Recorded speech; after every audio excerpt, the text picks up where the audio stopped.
Hey, what's up guys, it's TechSwimmer talking to you here, and today let's talk about the new iMac Pro from Apple Silicon. Let's get started.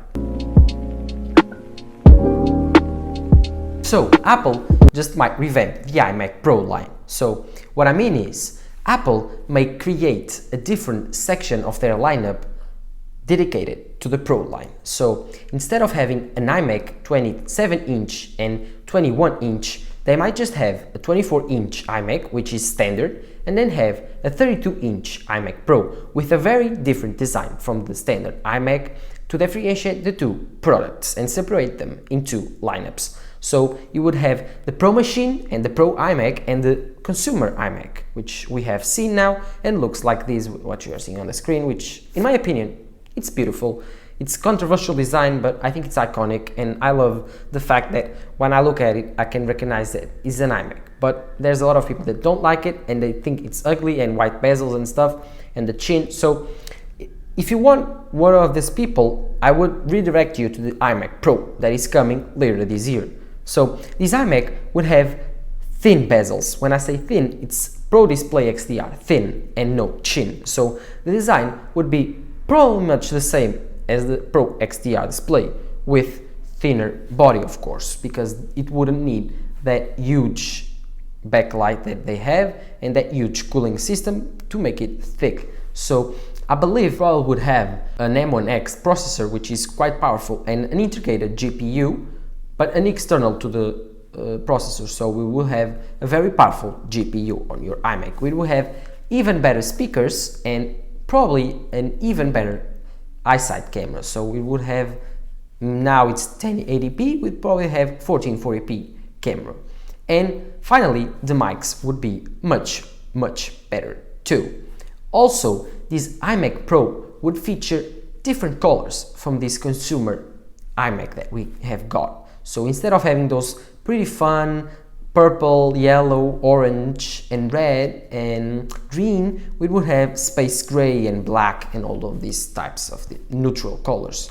So I think Apple would make an amazing computer if they try to do this like I was talking. So this iMac Pro would sell like crazy, and all of those prosumers that we are all about in this tech space would find it interesting to be able to buy a computer that has a 5K or even a 6K display with amazing colors, a P3 color gamut, and even maybe Apple may integrate the Pro Display XDR technology on the new iMac Pro, which would make it quite expensive, or Apple would put a mini LED display there, and just because they just upcharge the iPad Pro for $100 and increase the price only for $100, I believe that they would be possible to put a mini LED display on this iMac Pro and make it a beautiful display to look at and to edit, because that's what prosumers do. They edit video, photos, and all of those quite amazing things. If you are a programmer, I think you know what you have to buy, and you don't need that much processor power or GPU power, and the M1 is probably fine for you. But if you are a customer that wants maximum power and maximum performance and wants an integrated and beautiful display and an all-in package, the iMac Pro might just be for you. I believe, in my opinion, it will start at the same price as the 2017 iMac Pro started. So they would keep the same prices. They would raise the price from the 27-inch iMac that was in 2020 to the 32-inch iMac Pro from 2021. So the price will be a bit more expensive than we are expecting, probably starting at $3,000–4,000, but this computer would be just insane, probably next to, I would say, 128 gigabytes of RAM, probably much likely like 8 terabytes of storage internally, and or even more, 16 maybe. And it will be very interesting to see what this new computer could be doing on an all-in package.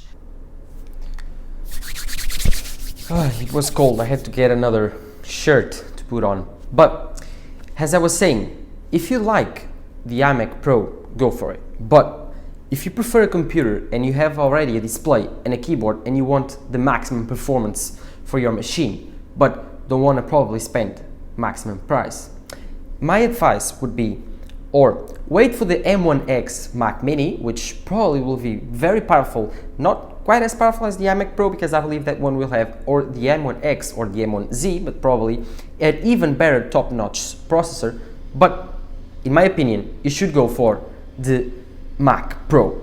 Probably Apple will keep the Mac Pro price down a little bit cheaper than the iMac Pro, because this one features a 6K display and all of those things that come with an iMac. But the Mac Pro will only be the machine on itself without display. This is my theory and how Apple could release two different machines with the same processor, just like they did with the M1 Mac Mini and the M1 Mac iMac. So in my opinion, the better deal will be the iMac Pro, because probably it will have a mini LED display or a Pro XDR-like display and the best processor that Apple can make right now. But if you only want the processor and maximum cooling and everything that comes with it, a lower price also, go for the Mac Pro or the M1X Mac Mini. I'm not sure how Apple will deal with that, but that's a simple advice and the one that I believe you should follow. So don't forget to leave a like, don't forget to subscribe. This was Tech Sumer talking to you here. Bye.